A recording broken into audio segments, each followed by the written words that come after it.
She moves to develop Ikom hydropower dam. Jobele residents send SOS message to Oluyole government police command over bandits' attacks. Iran's new supreme leader Mojtaba Khamenei releases a first statement, vows to keep on fighting. Now the news in full. Britain will impose airspace restrictions and deploy armed police officers in Windsor next week as President Bola Tinubu arrives for a state visit hosted by King Charles III. President Tinubu is expected to begin the visit in the company of his wife, Oluyole Tinubu, on Wednesday, the 18th of March, with a reception at Windsor Castle.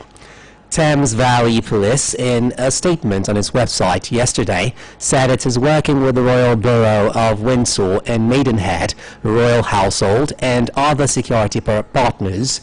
The force said airspace restrictions over Windsor Castle, which are in place permanently throughout the year, will be extended on Wednesday, the 18th of March, to cover the period from 7 a.m. to 11:59 p.m. Chief Superintendent Adrian Hall of Thames Valley Police's Joint Operations Unit said the air restrictions form part of a broader security operation for the visit. He said the force would take a strong stance in enforcing the restrictions, warning that any breach could constitute a criminal offense under the Air Navigation Order and could lead to arrest. The police chief said the authorities will also deploy an extensive closed-circuit television network, hostile vehicle mitigation barriers, and other undisclosed security measures for the event. The Infrastructure Concession Regulatory Commission has convened the inaugural meeting of the Presidential Project Development Committee for the Ikom multi-purpose dam and hydropower project under a public-private partnership framework. The committee was established following a high-level stakeholder meeting at the Aso Rock Presidential Villa, where the project was designated a strategic national intervention. The Director General of the Commission, Jobson Ewalifo, said the project aims to control flooding, provide renewable energy, and support regional economic development.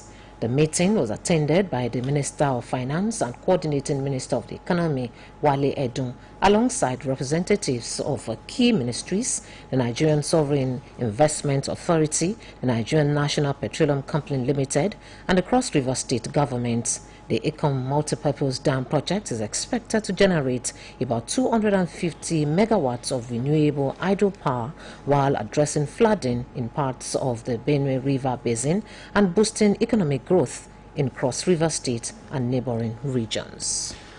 The Federal Ministry of Health and Social Welfare has begun state-level implementation of the National Policy on Cosmetic Safety and Health in Lagos State to strengthen regulation of cosmetic products and reduce health risks. The 5-year policy aims to sanitize the cosmetics industry by improving product labeling, regulating production and distribution, and raising public awareness about harmful substances in cosmetic products. Key partners in the initiative include the National Agency for Food and Drug Administration and Control, the Nigeria Customs Service, the World Health Organization, and the Lagos State Ministry of Health. Representing the Minister of Health, Muhammadu, said the federal government is committed to strengthening regulations to ensure compliance in the sector. Meanwhile, NAFDAC recently uncovered cosmetic products valued at over 3 billion naira in a warehouse at the Apt Trade Fair complex in Lagos and warned that the sale and use of such banned all. The Federal High Court in Abuja today threatened to revoke the bail it granted Oluyole, the publisher of Sahara Reporters, following his absence in court in the ongoing trial on alleged defamatory remarks against President Bola Tinubu. Justice Mohammed Umaru issued the threat, also said it would issue an arrest warrant for his forceful production should he fail to attend court on the next adjourned date. Justice Umar gave the warning following an application by lawyer to the Department of State Services DSS, Akinlulu Kende, SAN. According to reports, Oshore is being prosecuted by the DSS for allegedly making false claims against the person of President Bola Tinubu by referring to him as a criminal in a post he made on his X and Facebook accounts. Ruling Justice Umaru confirmed that Oshore was duly served with a hearing notice through his lawyers, however noted that the defendant had always attended court since the case began late last year. Justice Umar, however, said should Shore fail to attend court on the next date, he would not hesitate to grant the prosecution's request that the defendant's bail be revoked and an arrest warrant issued against him. The judge then adjourned the matter until March 16 for continuation of trial. The Court of Appeal sitting in Akure has affirmed Dr. Oluyole as a duly nominated governorship candidate of the People's Democratic Party (PDP) for the 2026 Ekiti State Governorship election. In a unanimous judgment delivered today, the three-member appellate panel set aside the earlier ruling of the Federal High Court in Ado-Ekiti, which had nullified the party's primary election. The panel, led by Justice Peter Obiora and comprising Justices Jane Inyang and Peter Afen, held that the PDP primary election that produced Oluyole was valid and conducted in compliance with the party's constitution and the provisions of the Electoral Act. The court specifically affirmed that the primary election organized by the National Working Committee (NWC), led by Kabiru Tanimu Turaki, was lawful, transparent, and properly conducted. The Federal High Court in Ado-Ekiti had on January 13, 2026, nullified the Ekiti PDP governorship primary held on November 8 and 9, 2025. In its ruling today, the Court of Appeal allowed the appeal and set aside the judgment of the Federal High Court, declaring that the primary election that produced Oluyole was duly conducted. The Inspector General of Police has asked the Federal High Court to dismiss a rights enforcement suit filed by former Kaduna State Governor Nasir El-Rufai. El-Rufai is seeking 1 billion naira in compensation against the Independent Corrupt Practices and Other Related Offences Commission, the Chief Magistrate Court of the Federal Capital Territory, the IGP, and the Attorney General of the Federation over a search conducted at his residence in Asokoro. In a counter affidavit, the police said the search was carried out based on a valid warrant issued by a competent court and argued that the suit was an attempt to shield the former governor from investigation.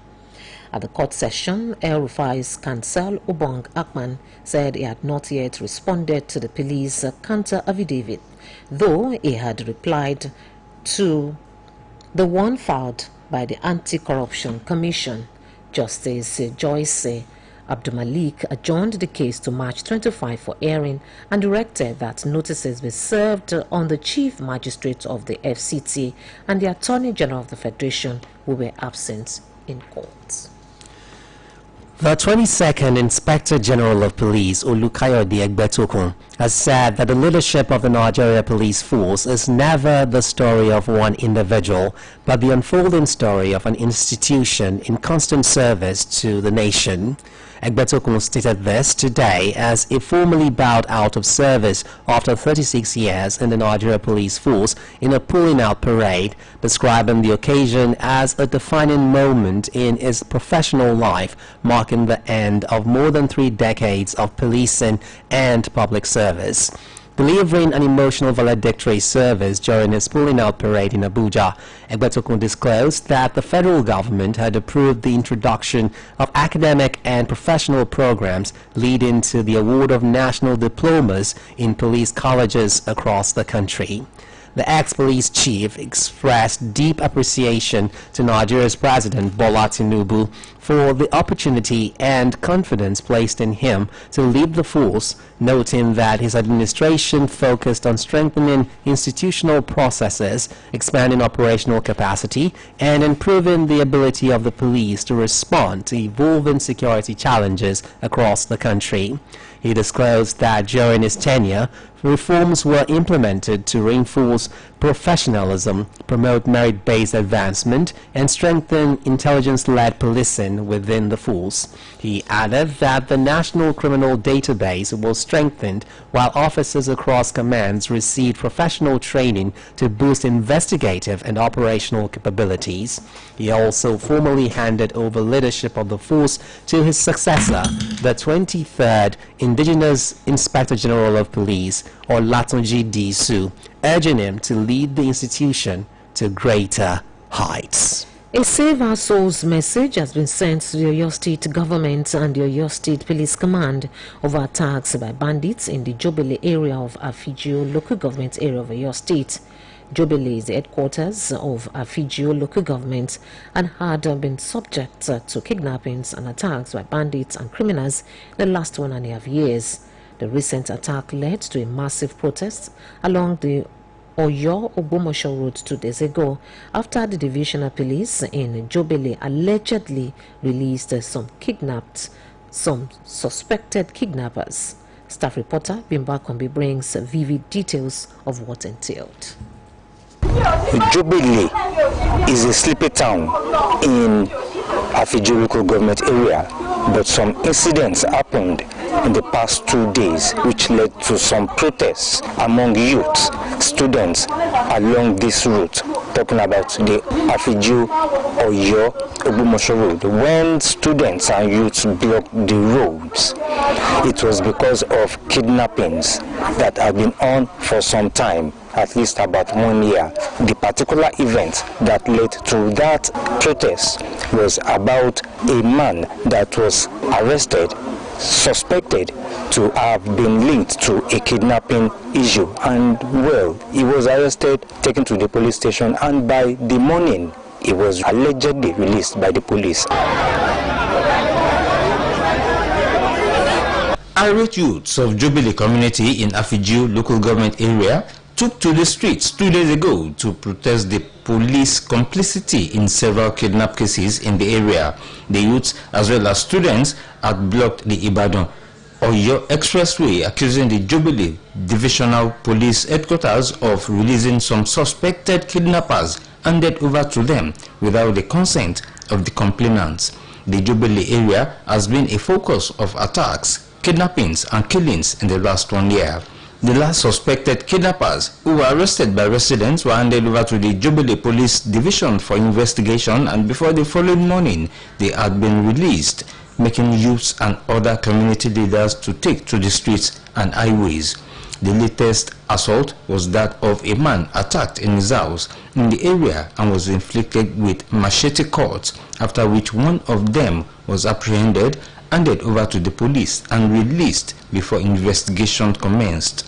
Executive Chairman of Afigio Local Government, Jobele, Honorable Olufemi Aikomo, said the kidnappings and killings have been experienced for a while, saying collaboration between the police and the local vigilantes had been on until the latest release of a suspected bandit by the police. As we have our own security outfit, each towns and villages, they have their own as well. So on that Sunday, all of them, the security outfit, they are out. So when it happens around 1 a.m., that is the early morning of Monday. So they had one person, we don't know his name, but it's a Fulani man. They intercept him, ask questions, and they discover that in the bag he carried, there is rope, there is knife, there is cutlass, so many dangerous weapons. According to him, some people had been victims of kidnappings in the area and ransom were paid, but he called on the state government to station the Western Nigeria Security Network, also known as Amotekun, to the area to complement police efforts in curtailing criminal activities in the area. Among those that are outside for the outfit for Jobele town, we have 2 allergies that are victims of this kidnapping issue this year. One was paid a ransom of 30 million. Another person, he his sister and the wife were kidnapped. They paid ransom as well. So they volunteered to be among the vigilante group for the town. The community chairman of Jubilee Community Development Association, Dr. Sunday Ojedino, said the last scene of the attack on a resident at the Okeajadi area of Jubilee also houses students of higher institutions in the area calling for support from the state government and the police for protection. The community has been under siege of kidnappers for over a year now. The event that happened to be the 7th occurrence of kidnapping, where people will sleep in their houses, kidnappers will come into the town and pick them away. A ransom have been paid, 5 million, 6 million, with various other requests by kidnappers. We have put in place various measures like the community hunters, as Oluyole coming from other places to help us. But as a community, the presence of the Amotekun could have been a better collaborative effort of government to secure Jubilee. But the police are trying their best, but they are not doing enough.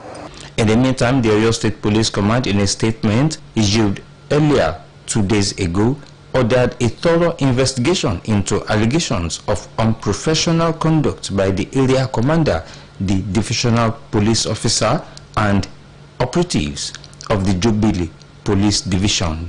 People of Jubilee in Afiju local government have called on the Nigeria police to expedite this once peaceful and sleepy area of Oyo State in Afiju local government. My name is Bimbo Akambi, BCOS News.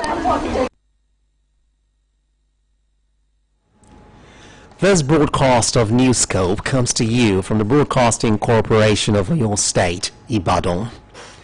As part of efforts to ensure a smooth and error-free promotion exercise for public servants, the Oyo State Civil Service Commission organized an interactive session with directors of administration and supplies, as well as directors of personnel across ministries, departments, and agencies.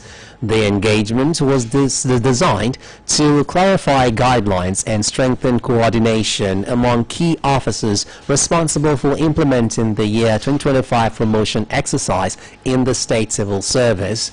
Our reporter Adiola Oladele files in the details of the event held at the new local government building, Secretariat, Ibadan.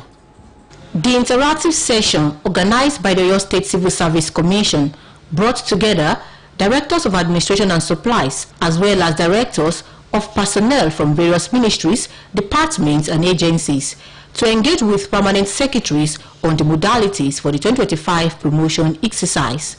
In his opening remarks, the outgoing permanent secretary of the commission, Prince Gokiadenrile, said the meeting was designed to equip the officers with the necessary information and clarify procedures required for adequate preparation and a seamless, error-free promotion process. Prince Aderile also commended Governor Seyi Makinde for approving the conduct of the 2025 promotion exercise early in the year, noting that the development reflects the administration's commitment to ensuring that there are no outstanding promotion backlogs for civil and public servants in the state. The essence of this taxation is to bring all stakeholders on the same page. People will understand how to prepare and make provision for people that are eligible for 25 promotion, so that it will be error-free. We won't like a situation that after the promotion says people are bringing up issues. If there will be issue at all, we want to minimize it. So this taxation is to minimize issues that come up after conducting year 2025 promotion exercise. Corroborating this position, the chairman of the commission, Alhaji Kamoru Aderibibe, stated that since the inception of the present administration, the governor has remained consistent in clearing inherited promotion arrears dating back to 2017. He lauded the recent appointment of 17 new permanent secretaries in the state civil service.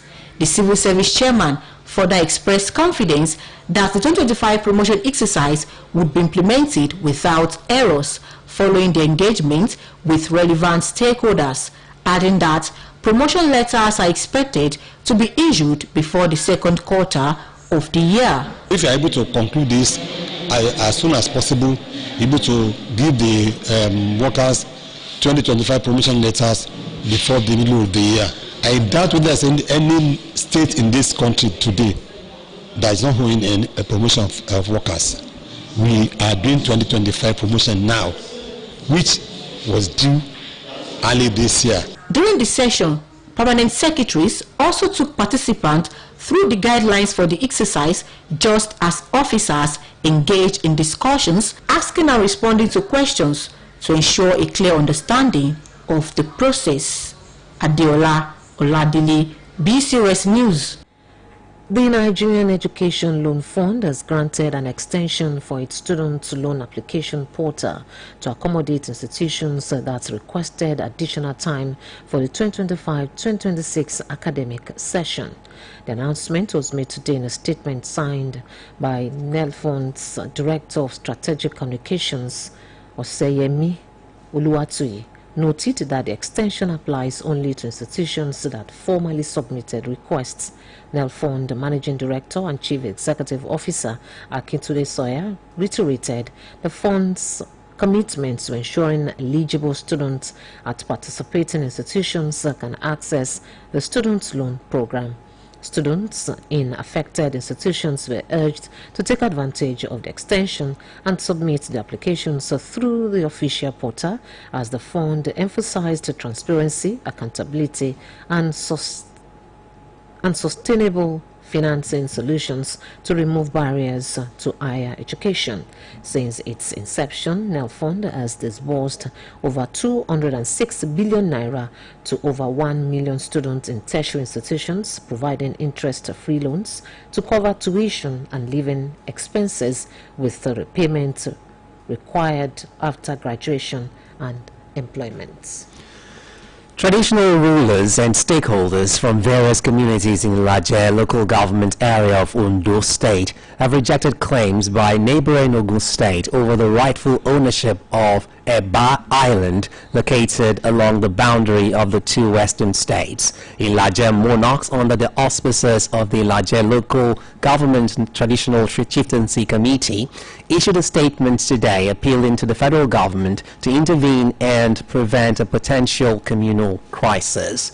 The statement was jointly signed by the chairman and secretary, Oba Williams Akinyomi, the Amakwetu of Mai Land, and Oba Femi Ogbaro of Ogbara Kingdom.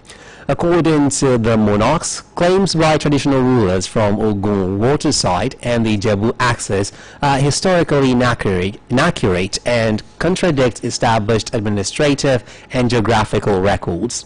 They insisted that Eba Island belongs to the Sunshine State. And on the foreign scene, the newly appointed Supreme Leader Mujtaba Khomeini has delivered a combative statement pledging Iran will keep fighting. Khomeini said Iran will keep blocking the Straits of Hormuz, a key shipping channel, according to a statement read on the state TV attributed to the new Supreme Leader. At least more 3 cargo ships have been attacked in the Gulf, apparently by Iran. Maritime security officials say the attacks are likely Iranian strikes, as tensions from the U.S.-Israeli war with Iran continue to disrupt global energy flows. Governments and business across Southeast Asia are facing to prevent fuel shortages, while oil prices climb towards the $100 a barrel mark. To end this edition of Newscope, here again are the top stories. Britain will impose airspace restrictions and deploy armed police officers in Windsor next week as President Bola Tinubu arrives for a state visit hosted by King Charles III. The Infrastructure Concession Regulatory Commission has convened the inaugural meeting of the Presidential Project Development Committee for the Ikom Multipurpose Dam and Hydropower projects under a public-private partnership framework. A Save Our Souls message has been sent to the Oluyole State government and the Oluyole State Police Command over attacks by bandits in the Jubilee area of Afijio local government area of Oluyole State. The newly appointed Supreme Leader, Mujtaba Khomeini, has delivered a combative statement pledging Iran will keep fighting. That's all from the Newscope desk for now.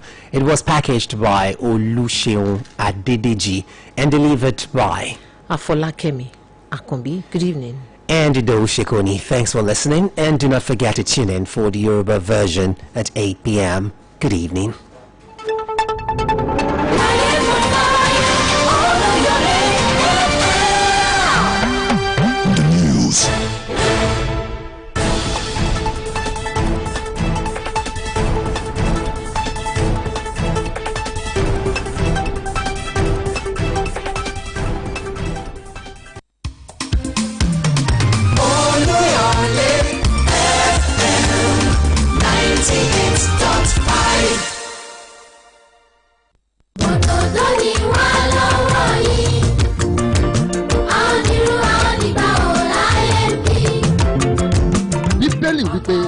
Ènìyàn a máa fi àyè fún a sì máa mú wá síwájú àwọn ènìyàn ńlá. Ìdí nìyí tí ìgbìmọ̀ àjíǹde akéde BCOS fi ṣe àgbékalẹ̀ ìfigagbága nínú Bíbélì láàrin àwọn ọmọdé tí ọjọ́ orí wọn ò ju